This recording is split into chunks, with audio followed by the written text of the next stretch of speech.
কিন্তু তার কোনো কিছুই হলো না। কিছুক্ষণ পর একটু একটু করে তিনি আবার স্বাভাবিক অবস্থায় ফিরে আসলেন। অতঃপর শিষ্যরা তাকে সমস্ত ঘটনা খুলে বলল। তখন তিনি বললেন, এর মধ্যে আমার কোনো হাত নেই। এখানে যা কিছু ঘটেছে মহান আল্লাহ তাআলার নির্দেশে ঘটেছে। আরেক দিনের ঘটনা, বাইজিদ বুস্তামি রহমতুল্লাহি আলাইহির কাছে ছিল একটি আপেল। তিনি সেই আপেলের দিকে তাকিয়ে বললেন, এটা লতিফ। আসলে লতিফ অর্থ আল্লাহর একটা নাম, যার অর্থ হলো পবিত্র ও সক্যদর্শী। তখন গায়েব হতে আওয়াজ আসলো, হে বাইজিদ, আমার নামটি তুমি আপেলের মধ্যে প্রয়োগ করলে তোমার কি কোনো লজ্জা নেই? বাইজিদ বুস্তামির এই অপরাধের জন্য মহান আল্লাহ তাআলার নাম তার অন্তর থেকে ভুলিয়ে দেওয়া হলো। 40 দিন পর্যন্ত আল্লাহর শাস্তি তার উপর আরোপ ছিল।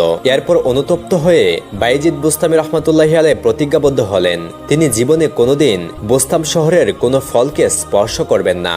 একদা হযরত বাইজিদ বুস্তামির কাছে মনে হলো এই কালের মধ্যে তিনি একজন শ্রেষ্ঠ ওলি, আর সাথে সাথে এটাও মনে হলো এটা তার অহংকার।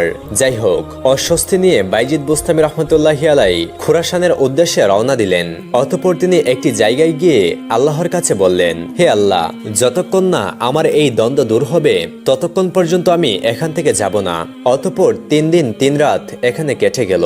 চতুর্থ দিনে তিনি দেখতে পেলেন একজন উষ্ট্রারোহী তার দিকে আসছে।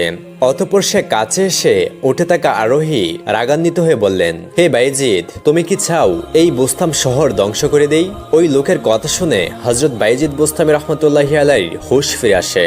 তখন বাইজিদ বুস্তামি রহমতুল্লাহি আলাইহি ওই ব্যক্তিকে জিজ্ঞাসা করলেন, ভাই, আপনি কে এবং কোন জায়গা থেকে এসেছেন?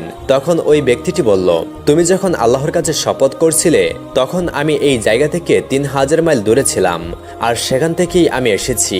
তোমাকে আমি সাবধান করে গেলাম, তোমার মনকে তুমি নিয়ন্ত্রণে রেখো। এই কথা বলে সেই উষ্ট্রারোহী অদৃশ্য হয়ে গেলেন।